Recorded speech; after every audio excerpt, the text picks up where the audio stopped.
Hello, everyone, and welcome to this week's breakdown. I am C2 and will be your host, and with me today is professional Rocket League coach, Coach Scully. He has been a coach for 2 years. He's an academy coach at Melon Patch Gaming, Vanta League, and the YMCA.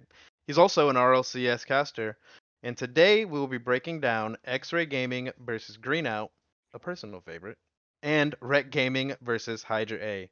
We will start with the X-Ray White versus Greenout, which did go to a game 5. Now, X-Ray White is a rebranded RF Black, and X-Ray did pretty well towards the end of their season last season. And Greenout is a new team with basically all new players. And so in this breakdown, we will see what exactly went wrong, what went right, and kind of figure out, how to improve for the next week's games. So Coach School, if you would like to break her down for us. Hey, this is gonna be an interesting game to break out. You said this was a before the show. You said this was like a closer to that D3 level. Yeah, so these teams are typically either like low diamond, there may be some golds and plats that sneak in there to champ 1. So it is a bit lower on the level, but everyone is giving it their all.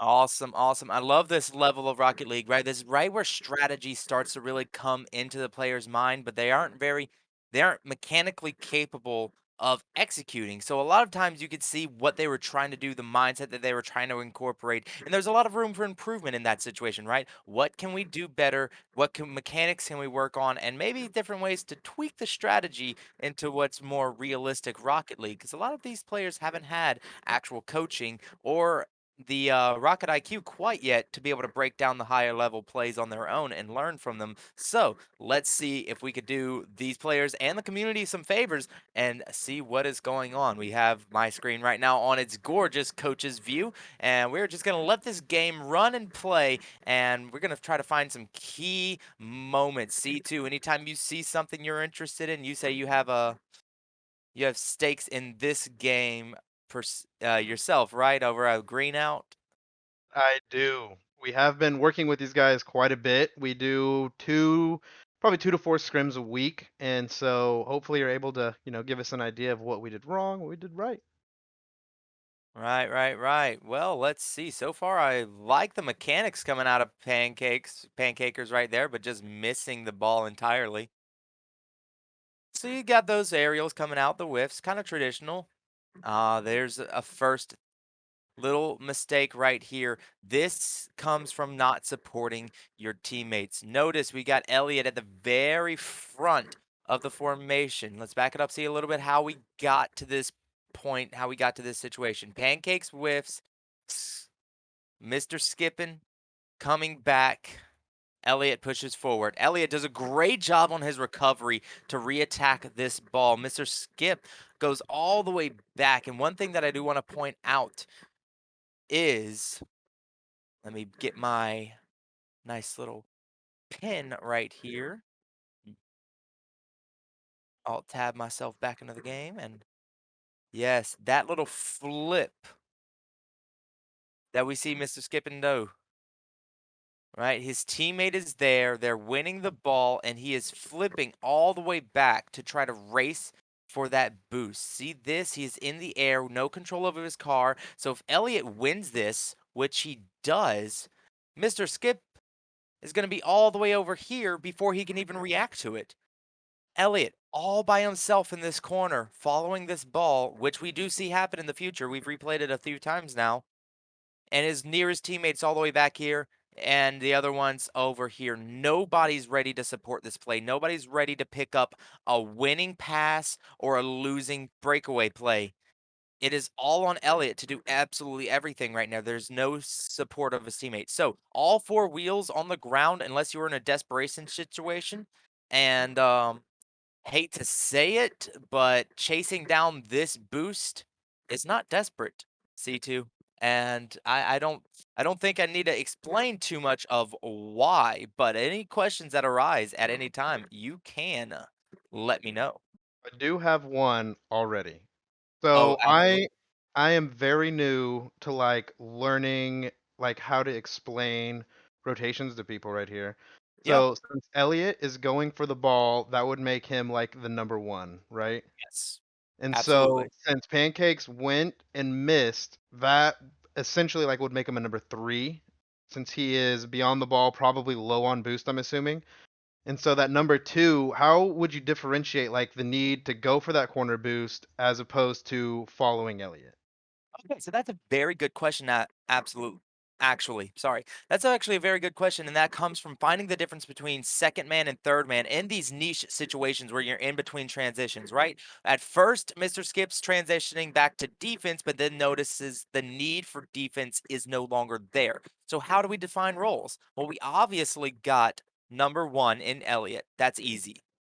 Pancake over here, though, he is either going to rotate back into three or cut up for a pass into two. So I call him a 2/3 player. His priority is going to be two because he's closest to that position. He has a third man all the way back.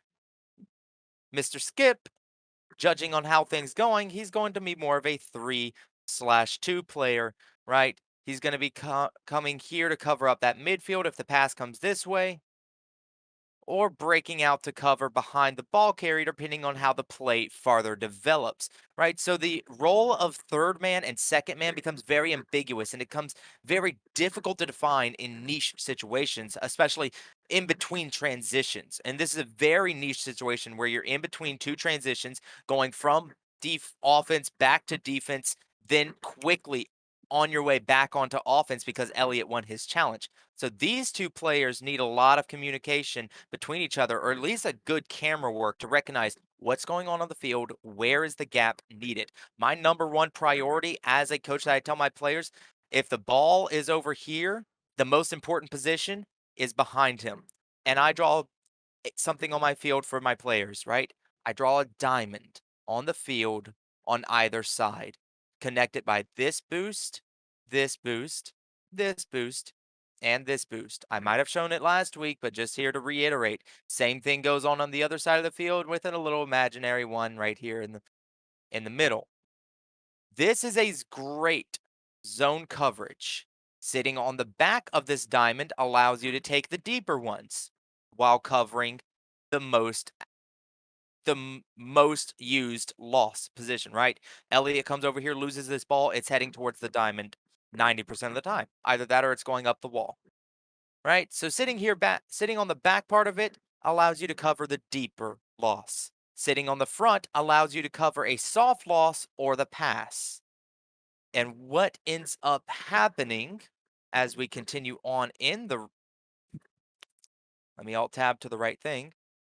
As we continue, Pancake rotates all the way back, putting Skip as your second man. So this is the read. This is what needs to happen. But still, the most important position still remains behind the ball carrier because offensive possession is kept from behind the ball carrier in that straight direct line. Right? Second man normally positioned somewhere's over here to make a way for a pass. But right now, Mr. Skip has to play both. But he has support from Pancakes. It's coming. It's not there yet. So he can take that in between position, getting to that front side of the diamond very quickly. He needs to be getting to the front side of the diamond to where if Elliott loses a little bit, he's there. If Elliott wins it, he's there. But what ends up happening right off the bat, 15 seconds into this game, is neither of those things. And he ends up very confused, and Elliott throws a dime of a pass in front of an open net that teammates are not there to support. Your number one priority as a team is to figure out how to make your partners succeed, right? You can argue that Elliott shouldn't be throwing passes in front of a net when he doesn't have support. He should know when his teammates are there. But would it be easier for his teammates to just recognize the success of their partner and show up to help him succeed? This is what's going to happen at the higher level lobbies, and this is what separates them from those higher level lobbies. They have to be there to support the teammate. When your buddies are making an effort to succeed, you have to make an effort to show them that it was worth it. Right now, Elliott drops a dime in front of a wide open net. All it needs is a tap in, and nobody's there because everybody was so focused on transitioning back to defense, so scared of what could happen if they're not back there. And in the Skip's case, so enthralled by the boost that was being taken by the opponent, nothing ends up happening advantageously for this squad. Or, wow, a crazy bounce shuts me up a little bit, but hey, Caster's curse works on coaches too, right? It So happens. this Everyone does it get it lucky. it does happen. It does happen. So what I normally say to my players here is you just got rewarded for bad behavior. You just got rewarded for bad behavior. Is it awesome that Elliott was able to score that on his own? Yeah. Is it probably a lucky bounce? I mean, let's take a look at that. Yeah, he fell on top of that. Like, hats off to them for the awareness. He came back and hit that again on his. Let's even. I'm actually curious. I want to get into his perspective. Let's go here. Elliott passed him up. Player. Oh, that's not Elliott anymore. Elliott. Okay, so he comes. He pushes it out. The man's a beast. Man Okay, is a beast. that was beautiful. That was awesome. His teammates, Elliott got rewarded for following through with the ball. His teammates got rewarded for atrocious positioning. And while it ends up working out, like a lot of bad decisions in Rocket League end up working out, doesn't mean it was a good thing to do. Doesn't mean the decision that was made was the right one to make. Supporting your teammates is a universal concept in Rocket League. And even though your teammates can do things solo and make things happen by themselves, doesn't mean that it isn't nice to have that support just in case they can't. It'd have been even better to have that goal scored earlier. If that's 0 seconds, it's not making it. But I digress. Let's continue on with this. Let's keep off look for the pattern of not supporting their teammates and see if that's the reason why they end up losing the game later on.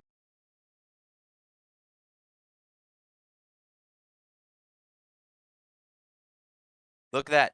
Elliott pushing forward. Pattern is a big thing when analyzing replays. Elliott pushes forward, everybody else is leaving the play. And since they left together, they attacked together. On different sides of the field, this is where rotations is. Nobody should be doing the same thing at the exact same time because add a couple seconds to the clock and you are going to be attacking the same thing. They leave at the same time. Right here, that Elliott needs support. One person needs to support him. If one person wants to go back for the net, that's strategically fine. That puts a third man. Right now, we have two third man, no second man, and a first man that just got beat. And what does that make? Well, third eventually turns into one. And if we have two threes, we have two ones. And neither one of them hit the ball. And they both hit that double commit. You see Mr. Skipperton on the left side of the field and Pancakes on the right. Who would you designate as that second man there? Would that be uh the if it was I think it was ooh, so Skip. So would that make Skip the second man there since Pancakes is clearly pushing back? All right, so let's rewind it a little bit. Watch how it develops. Pancakes is pushing back But he did with a just pick up a foot, boost. with a flip, but he did pick up a boost. The flip was useless. It did nothing for him, but he did grab the boost, and he is on the ground. What did I say is the most important position in Rocket League? The diamond. The second Diamond. man diamond. On which side of the field? On the opposite side of the ball or same side of the ball? Same side. All right. The midfield, if you don't use diamond in your head, use the midfield zone behind the ball carrier is the most important position on offensive Rocket League. Pancake is already there. Right. Cut rotation. This is a instance of a perfect cut rotation, right? Now, there are teams you will see Pancake leave and Skipperton come right behind him and just make that nice little switching flow around each other. That's great too. Needs to be communicated. Somebody needs to do it. But in this situation, at this skill level, I'm not going to really. That takes an understanding of what zones are important already encoded into the player. So you're going to see that at higher level lobbies naturally. This Pancake just needs to know this is my job. This is my teammate pushing. He needs help. And pop up right into there into that diamond. And if he ball goes over his head eventually, so what? Skipperton was already going back. Now this double commit, nobody hits it. They're both floating in the air, and now everything is left up. Sorry, bugs in here. Everything is left up to one man yet again. 30 seconds into this game, and we already have a complete reliance on Elliot. 2 points for everybody else on the squad. All right, this transition.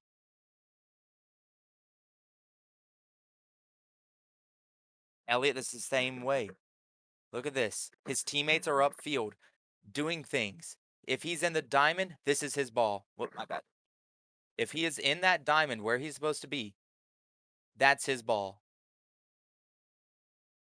That's an open net.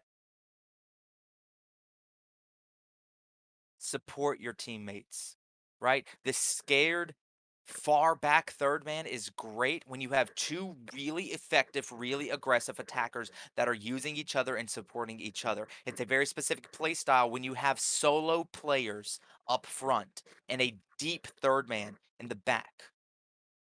But when you have players like this that aren't cracked solo players, that aren't mechanical for their level, that aren't capable of taking the entire team by themselves, and once you get to the higher levels, even though everybody else is better, you still got a person who can maintain an air dribble. At this level, you need a person who can take 350-50s in a row and still tank them all, right? Who is that person on your squad?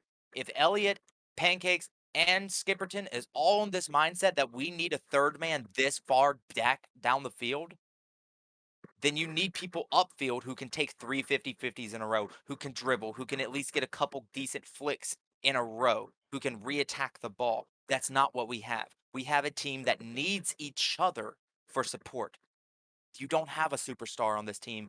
Elliott's the closest thing that we've seen in the first 45 seconds, and he's not there to support his teammates. And there's two open net opportunities that he could have just angled in that are completely missed by using the wrong strategy for the wrong team formation.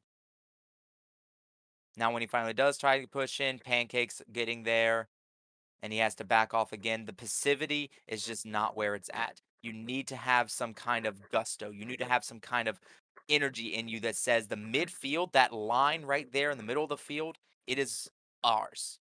Nobody else can take that from us. The ball will remain on your offensive side and get the rotations to support that, not a mispositioned third man to support that. Oh my goodness. That was that was beautiful. All right, and so this is coming from X-Ray? Yeah. Yep. X-ray is blue. Yep. Okay. So this is what I'm talking about supporting your teammates and using them when they are supported. Ultimate. All right, so Dasar, Daz, whatever you want to call him, goes up to challenge this. Gab notices he's going up to challenge this and is turning already. You can see his nose right there. He is already starting to turn, recognizing this ball is about to go backboard or midfield, somewheres where he can be of use to his squad, and he is turning to be of use. Ultimate is on that midfield. He is pushing in, but slowly, cautiously. He's not already supersonic. He's not flipping in open space, in open field. He's keeping all four wheels on the ball. He's cautious and ready. He slows down even and starts taking the outside angle, predicting the path of the play. The pass comes down. The shot comes down because Gab made himself useful. Ultimate is already moving to where the play is moving to afterwards before the defense even makes the save. Look how early he makes this turn, right? Pass, shot, turn. He's already making the turn because he knows if Elliot saves it, it is only going in one direction. Ultimate should be the first one there. Can't read the ball, bounce off the wall. Corner bounces are very hard for diamonds.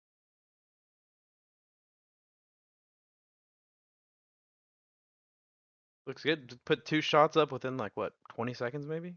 And 15? that's the whole thing with super high powered offense. When you can keep your offense on the field for a long period of time, that becomes a very real possibility to get multiple shots on in quick succession.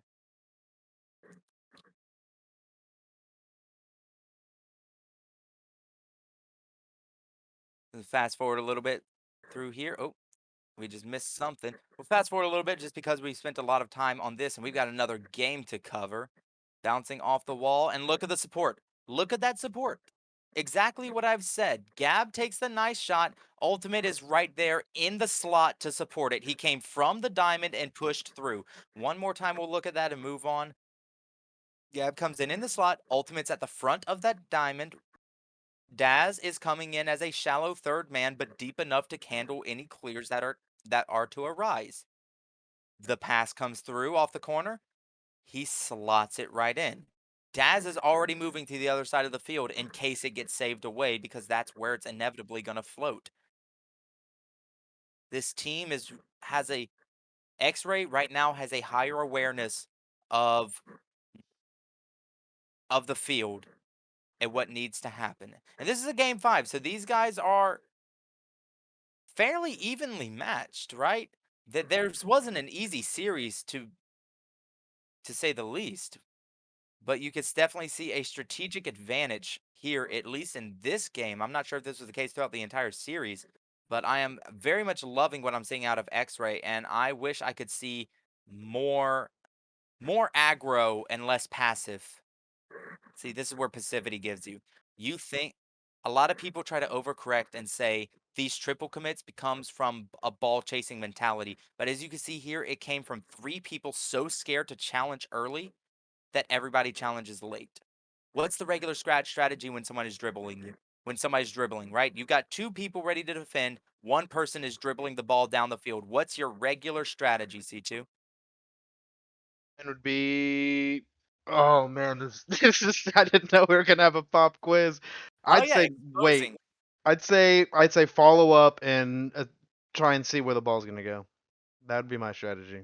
It All may right. be wrong. Okay, okay. So this is exactly what these guys do. These guys wait and try to see where the ball's going to do. It isn't a dribble play, but it's a similar situation. But no, the right strategy is because that's why I wanted to say it because the mindset hasn't been brought down to the levels that it needs to be. One person makes the challenge, forces the play outside of the box, and I'll draw that box really quickly for us so I can get my pen. Right? Our box is this net up to these boost pads a little bit, and this is the box. This is where all hell breaks loose on defense. Everybody needs to go at everything. One person makes a challenge outside of this, forces the play, forces what would probably be a bad play, a bad flick, and the person in the box, in the net, then can make a challenge on that floating easy ball without the threat of that defender. But you sit there and you wait and you wait and you wait until it's way too late. You have this situation right here. I'm going to back it up and I'm going to see if you can pick out the point where a challenge would have been possible and advantageous. So it's coming through. Skipper leaves. Elliot is floating down. Both of them stay on the wall right now. Is that moment. Yeah, Right I now think is the that. second I saw him back up would have probably been the moment. Yep. The second you saw him back up, you felt uncomfortable, right? Because you saw that's the biggest thing when watching replays is to find out why you feel uncomfortable sometimes. When we're watching pro level replays, we know an RLCS player is already chasing that ball. By the time it hits the ground, an RLCS player is on top of it. Why? It's Put sure pressure. it's because they're better and it's because they're better and faster, but speed in Rocket League doesn't come from how fast you can move your car. Everybody has the same max speed limit, right? You can only increase that with like recovery mechanics and how useful is that? Speed in Rocket League comes from where you are, not how fast you're moving, right? Because when you feel like you are going against a really fast team, it's because you're on defense and your camera went that way, that way, that way, and in your net. That's because that was a three-man passing play to players who were already sitting there in their positions. All the ball had to do was come to their already stationary car. They were moving at half supersonic speeds. They just were already there. Speed in Rocket League is not how fast you can move your car. This is what these guys are counting on. They're counting on how fast they can move their car, not where their car is positioned. Nobody challenges him. He gets an easy shot towards the net, and a triple commit comes out to save it. They're lucky that that didn't get just scored on, but the triple commit is just, it's not where it's at. It's not what you want in these situations. Let's fast forward a little bit to the next goal. It's a lot to break down in these lower level replays, CTwo. There's mistakes. There's some good fundamentals. There's a lot going on. Oh, there's a ton going on. And here you have it yet again. A double whiff right there. Let's back it up, see how it develops. And it's a little tip for analyzing your own replays, everybody who wants to watch. Every mistake in Rocket League, every single goal happens 5 to 15 seconds before the goal is scored. That's where you're going to find your mistake, right? You are never going to find who messed up on the instant replay of the game. Stop criticizing your teammates for what you see on the instant replay. It's not realistic. Someone screwed up 5 to 15 seconds before the goal was scored, and it was probably you. All right, so you can see right there, Elliot, one of the more intelligent players on his team. Mr. Skip is in the net. Elliot challenges early to force Ultimate to make that touch. Ultimate has to make a touch now. He has to make that shot. Skip just straight backflips in the net. That's all he does. Straight backflip. Unfortunate mechanical error. Easy ball to save is what Elliot created. A mechanical error is what his teammate gave him. So, it's diamonds. You expect mechanical errors, but what I like to see was Elliott challenging early to try to make it easy on his teammate coming in the back. As we continue down, you can see X-Ray already taking control of this game in a dramatic fashion. Elliott sending that around.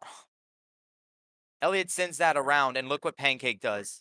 He turns his nose completely away from the play and looks to retreat. This is how passive these guys are. This is how scared these guys are, and how much of offense they are not willing to keep, right? It's mindset at this point. It is not skill, it is not ability, it is mindset. They are thinking we are going to take it from the back and push it forward. So all the entire team strategy is based on working from behind. It is, we are going to come out of our rut. We are going to come out from a losing position. Why not just hold on to a winning position, right? I do a grappling martial art in real life, and it's a lot of ground stuff, right? And I was really good at fighting off of my back for a very long time. My coach had to pull me to the side and it's like, why do you only want to fight from a losing position? I get that you're good at it. I get that you're good at the counterattacks and fighting from your back, but why not get on top and maintain a winning position? And you're going to fight just so much better for that. And for that advice and the 6 months of not allowing me to fight from a losing position again, I got better at fighting. These guys need to be forced to only play offense and maintain that with utmost ferocity to the point where they are triple committing in the front field. They are so hungry to maintain offensive pressure and then reel it back to reality once they got that hunger to hold offense, because they are not. They simply don't want offense. And it's plain to see, it may not be what these players believe to be true, but it's plain to see they don't want offense. Elliot might. Elliot might want offense. He does seem a bit hungry. He does seem hungry, and I love it. A flick, Elliot tries, a bump, and a goal. And that is it for that game. We spent a lot of time on that one, maybe a little bit more than was necessary or required to break it down. But it's been a while since I've looked at diamonds. You can see the growing mindset that these players have, and yeah, the things they can do to try to get it to that next level. They're just so close, but certain mindsets are keeping them so much farther away than they actually need to be. Yeah, and I think this breakdown, I mean, I would take this and give it to all of my teams, Division 1, 2, and 3. It seems as though I've kind of opened up like a new way to think about your own positioning in the game, mid-game. I mean, obviously number 2, you're trying to be more like a shortstop, trying to play off the number 1. Number 3 is either creeping up to midfield, making sure everything's going to be okay regardless of what 1 and 2 are doing. And I really thank you so much for this breakdown, Scully. Unfortunately, I don't think we're gonna have enough time to Yeah. break down the other game. But Hey, that is is there anything you'd like perfectly fine. to say before we get out of here? Hey, it's been a absolute pleasure looking at those lower level replays. I know these D3 teams often don't get the chance to have expert coaching or get the chance to really have their play style put on blast and exposed. And right, it never feels good to be exposed, but if you're hungry to get better, you are looking for somebody to show you where you're wrong and where you can help out. And look, at the end of the day, it comes down to some hunger, right? Everybody at this point is trying to get out of a ball chasing mentality.